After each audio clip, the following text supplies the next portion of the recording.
Hey guys, what's up? I'm Erica. I'm here with my boyfriend David, and today we're going to be talking about what it's like to be a project engineer. We both work for a general contractor in the Bay Area. The same. Yes, we work at the same company, so if you guys are interested in what it's like to be a couple working at the same company, we can do a video on that in the future.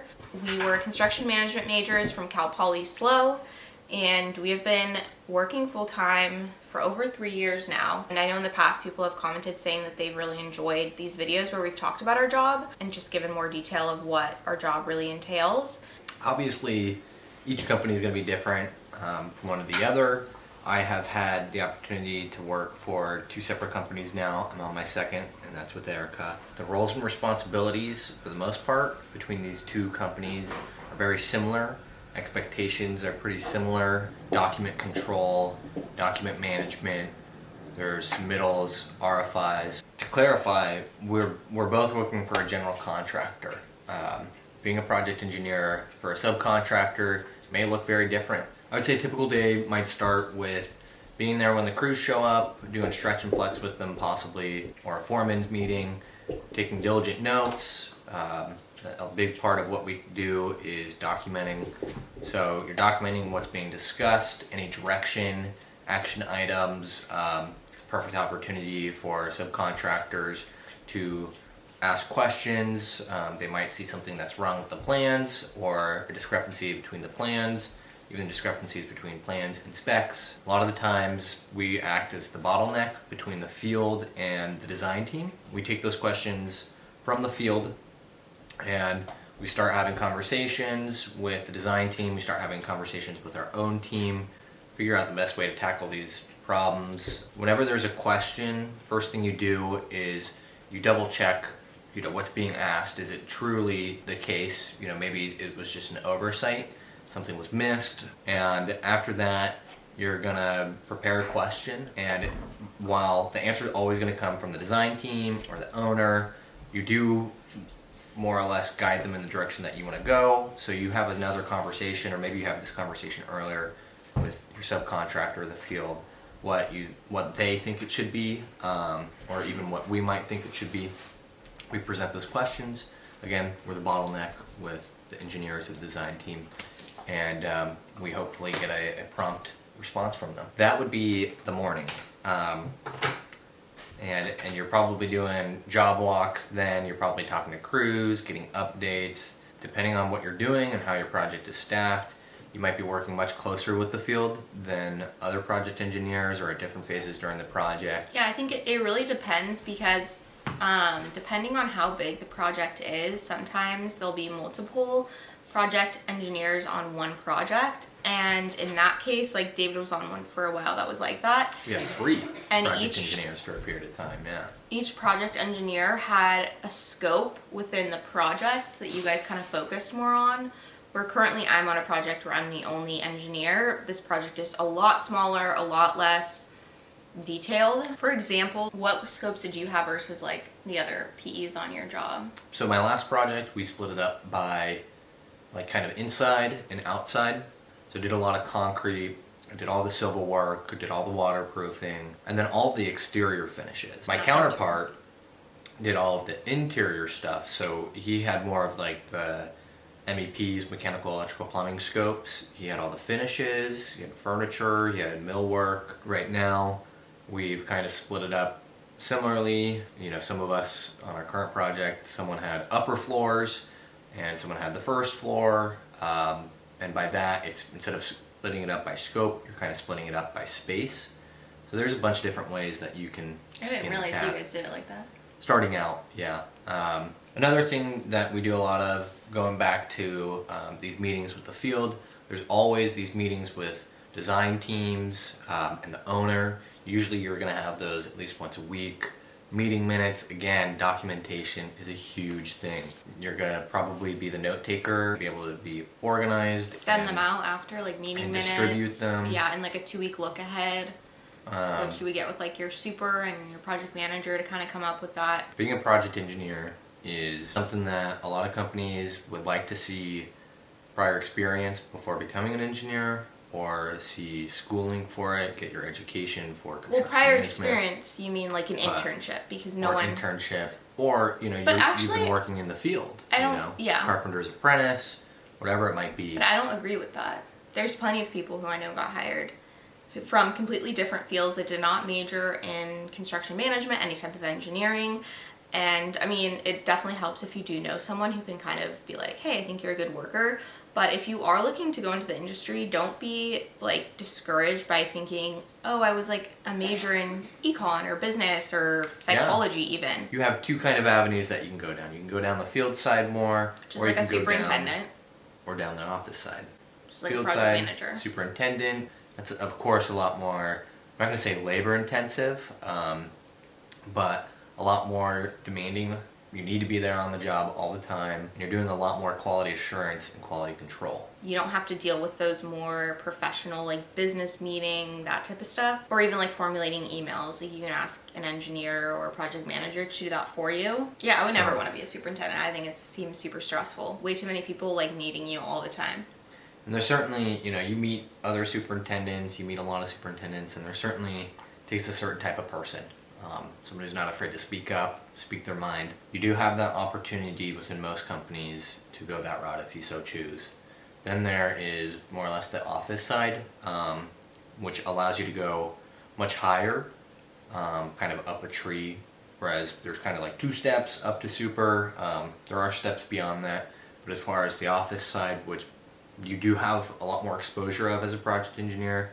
Depending on the company, the next step after project engineer might be a senior project engineer, a little bit more roles, more responsibilities. Maybe you're managing more scopes, more subcontractors. And there may be skipping that or going straight to APM, assistant project manager. At that step, you're probably getting more into the money side of things, change orders. A project manager is mostly responsible for the budget and somewhat the schedule. The super has to like keep it on schedule, but I think the project manager kind of creates the schedule with the super and keeps it updated, and then also has to convey that to the owner. They're going to be basically more the face of everything. Yeah. So when the owner is unhappy with something, they're going to be the ones that have to deal with that and the politics of that. Is the face of it. If you are wanting to go into this industry and you're nervous about feeling like, do I know enough? As long as you're actually working for a good project manager and a good super, they will never let something get so out of hand that you could completely ruin a project. Mm-hmm. And if like that has happened, then I don't think the people higher up are doing their job, because a lot of times it can be your first time doing any type of scope. You might have never handled something in the past. There's people above you to hopefully keep it so it never snowballs and gets too out of hand. I feel like lately I've been seeing so much about people saying that their jobs could be done with AI.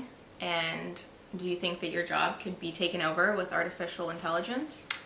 I have actually used AI twice now to help me write emails. Yeah. So I don't think, at least not in the near future, at least not hopefully in the next 15, 20 years, it will be able to do what we do. There's too much that happens. There's too much knowledge and expertise that, as a general contractor, as an engineer, that we bring to the table. How, when looking at a set of drawings, it might be able to tell you, oh, that's not per code, that's not ADA, but it might not be able to tell you, if something's actually not right, or if it's a discrepancy. There's just too much within construction. I think it's a little too complicated for it to catch everything, even though I know that's what it's designed to do. I don't think it can. I kind of disagree. I mean, depending on how you're going to run AI, but if you could input all of the plans and you could have, anytime the owner changes anything, like input that into those plans and make sure that that is written down on the plans, and then have all the subcontractors put in oh, this is how long it's going to take to get these doors, and this is how long it's going to take to get this. Then AI could essentially remind people you need to order this so we get this on time. I think it'll be useful, but again, I don't think it's going to replace our jobs anytime soon.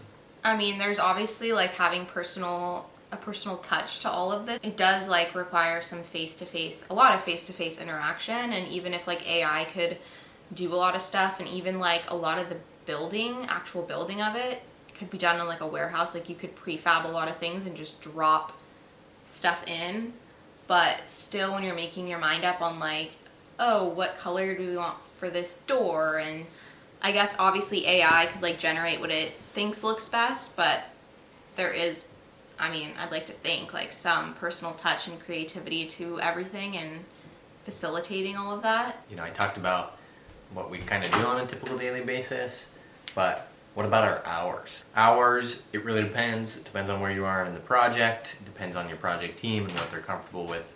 I would say typically you're looking at like a 7 to 4, 7 to 5 daily. I'm on a project that's way in the later stages. It's more or less complete, just some day 2 things. That has allowed me to be super flexible with my schedule, get out of there much earlier than I typically would, get there much later than I typically would. You may work less some weeks, you may work more others, and I'd like to think that they balance out, but on average you're probably going to be working a minimum of like 50-hour weeks. I personally have not experienced that, and I mean definitely your project team and who you're working with is gonna control that, you know, depending on the environment. It's not always like that. I do think the industry has shifted a little bit after COVID. You know, I think half of our jobs is like in the field, on your feet. I think the other half is in front of the computer, more or less. With after COVID and everything, I think it has become more acceptable to do that part of in front of the computer at home. If you're looking into going into the industry, a comment that I've gotten on a lot of my previous videos about this have asked like, how much do you make? If you are looking to work in the Bay Area in California, most of the people that we graduated with from college stayed in California. I would say I don't think I knew a single person who got a starting salary under $75,000. Maybe $70,000. Yeah, I guess not in the Bay. Yeah, actually we graduated about 4 years ago. This is like, you know, post-COVID, and costs and everything have risen so much, so now I think it's probably closer to $80,000. But these are also people who like had a construction management major and had internships, so if you're going into the industry like with no prior construction background, it might be a little bit lower. On the high side, for your first project engineer full-time job, the person that I knew that got the highest was like $95,000. Oh, starting pay? Yeah. What about the highest paid you can go as a project engineer? God, I know people who make so much money as a project engineer. It's all about leverage, but I knew somebody who made $170,000 as a project engineer. What? I mean, I would say most people do not make anywhere near that much, because I think that's probably more like a project manager salary. Any questions from the audience? What is your least favorite thing about being a project engineer that you didn't anticipate? Like what has been kind of a curveball that's been negative? That's a good question. People. Sometimes they are the absolute best part, and most of the time they're the absolute worst part. For me, I would say that my absolute like least favorite part of the job that I think I did not expect this going into it. Well, I think when I was going into the industry, I have always loved like homes and architecture and all of that, and I would say that's a bigger strong suit for me. The actual mechanics of like building things, I don't have a passion for that.